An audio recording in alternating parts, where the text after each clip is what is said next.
전주시내 와서 또 여러 전주시연합회 임원들도 박종수 목사님 또 여러 존경하는 목회자님들 뵙게 된 것을 기쁘게 생각하고, 저도 이제 후신대 좀 오래 있었습니다. 총장도 하고 그래서 이 지역에 목회자들을 아는 분도 계시는데, 오늘 또 후신 출신들도 몇 번 보이시는 것 같아서 반갑고요.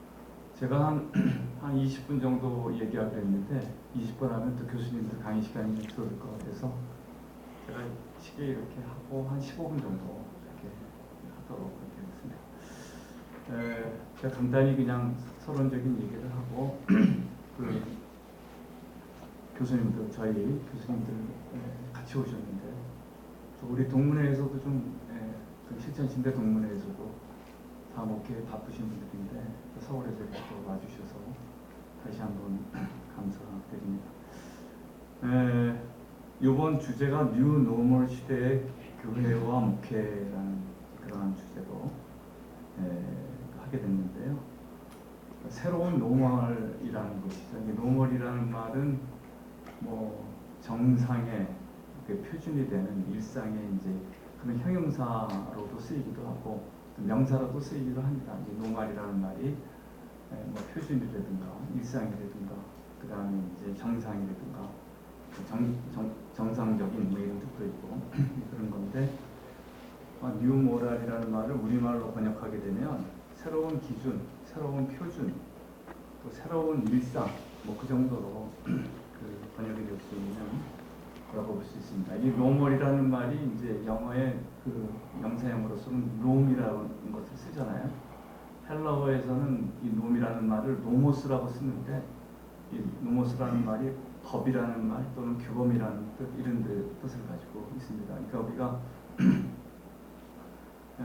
특히 이 코로나19 이후에, 옛날에는 또 그 우리 글로벌 금융 위기 이후에 또 큰 변화가 있었고, 이번에는 그 코로나19 이후에 큰 변화가 있었는데, 그러한 그 변화 이후에 특별히 코로나19 이후에 우리의 삶의 그 기준과 일상이 많이 변했습니다. 그래서 이제 여러 가지 변한 상황 가운데서 우리가 이제 목회를 어떻게 해나가야 될 것인가에 대해서 살피는 것이 오늘의 주요한 목적이라고 볼 수 있습니다. 그래서 사실은 교수님들이 다 좋은 논문, 훌륭한 논문을 써주셔서 이렇게 하셨는데요. 결국 우리가 새로운 새로운 표준의 시대, 이게 안 켜고 한 것 같습니다. 새로운 표준의 시대에 가장 많이 바뀐 거 하게 되면은 우리 보통 일반 생활에서 재택근무가 많아졌습니다. 제 조카애도 그 미국에서 그 회사를 다니고 있는데, 회사는 뉴욕에 있는데 근무는 그 노스캐롤라이나의 샬롯이라는 데서 근무를 하고 있거든요. 굉장히 떨어진 그런 곳입니다. 그래서 요새는 그냥 근무도 굳이 뭐 사무실 나가서 하는 추세가 아니고 재택근무로. 그러니까 우리 코로나19가 우리의 삶을 많이 바꿨습니다. 교회도 마찬가지잖아요. 교회도 코로나19 시대에 가장 많이 바뀐 게 이제 온라인 그 예배를 드리게 됐고, 그 다음에 그 비대면 여러 가지 그 뭐 강좌라든가 이런 것들이 많아졌어요. 그러니까 직접 접촉하지 않는 이제 그러한 것들이 많아졌는데, 결국 이러한 그 재택근무라든가 온라인이라는 것이 우리의 그 삶에서 뭐의 사용을 증가시켰느냐 하면 컴퓨터의 사용을 증가시킨 거죠. 그 다음에 이제 뭐 여러 가지, 최근에 들어서는 AI, 우리 박정환 교수님이 AI에 대해서 연구했는데, 그러한 그 IT 기술들이 우리의 일상화된 것입니다. 이게 특별히 이제 조성동 교수님께서 포노사피언스라는 그런 이제 표현을 썼는데, 이 포노사피언스라는 것은 스마트폰 없이는 생활하기가 어려운 우리 제너레이션들이 됐다라는 거죠. 그래서 요새는 우리가 뭐 지하철만 타더라도 전부 핸드폰 보고 있지 않습니까? 핸드폰이 더 친구고 우리의 일상 가운데 깊이 들어온 그런 것이 된 것이거든요. 그래서 제가 보기에는 앞으로 그 교회가 이렇게 새로운 일상, 새로운 표준의 시대를 맞이해서 제가 보기에는 가장 중요하게 여겨야 되는 것 가운데 하나가 IT 기술의 사용이라고 생각합니다. 새로운 미디어, 그 뉴 미디어에 대한 이해를 하고 거기에 대한 사용을 하는 것이 중요하다. 최근에 미국에서 제일 잘 나가는 교회가요. 옛날에는 뭐 새들백 이런 얘기를 했는데 요새는 미국의 제일 큰 교회가 라이프 닷 처치라는 그 오클라호마의 에드먼드라는 지역에 있는 교회가 있습니다. 그 교회가 지금 미국의 그 가장 성장하고 가장 큰 교회입니다. 그래서 이제 오클라호마의 라이프 닷이라고 딱 벌써 다시 들어갔다라는 것은 뭔가 이제 그 온라인 그래서 거기 홈페이지에 보게 되면 그 자기네 교회는 물론 오프라인으로도 예배를 드립니다만은 온라인 처치를 표방하는 교회예요. 근데 이제 그 교회가 매주 어느 정도 모이냐면 85,000명이 모입니다. 여러 군데 이렇게 이제 교회가 퍼져 있는데 요새 그 여러 가지 퍼져 있는 교회를 네트워크로 연결하고 있는 그런 스타일이거든요. 그래서 최근에는요 그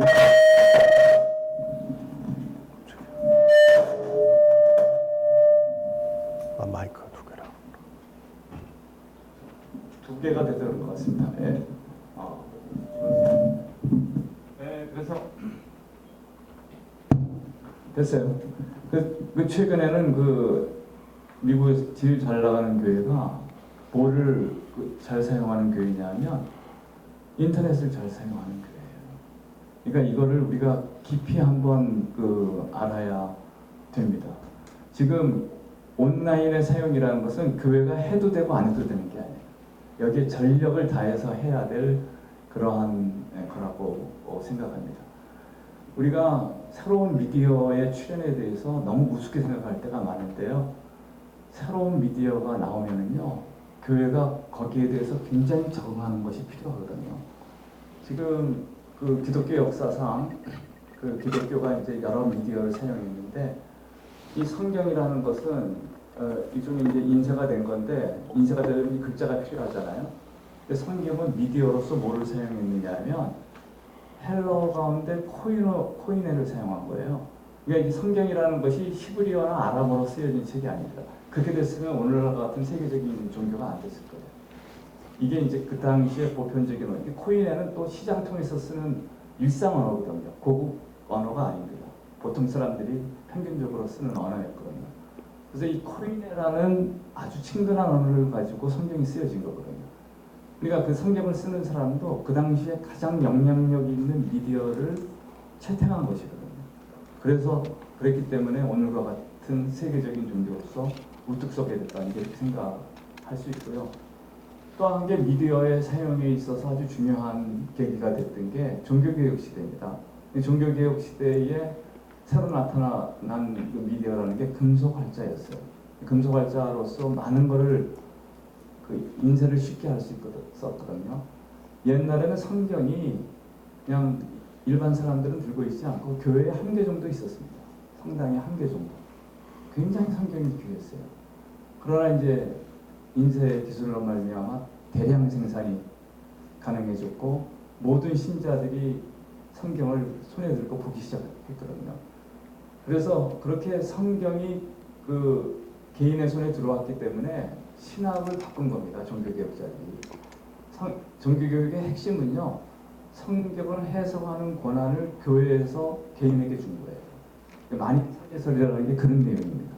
그러니까 성경 해석의 권한이 옛날에는 교회만 해석할 수 있었다 했는데 물론 그것은 이제 성령 안에서라는 단서는 붙였지만은 성경 해석의 권한을 개인에게 이렇게 줌으로써 모든 그 새로운 신학이 나타났고 또 새로운 종교적인 발전을 야기하게 됐다라는 것을. 그러니까 사실 종교개혁이라는 것은 옛날에 뭐 종교개혁의 사상을 가진 사람들이 종교개혁 시대 이전에도 많았어요.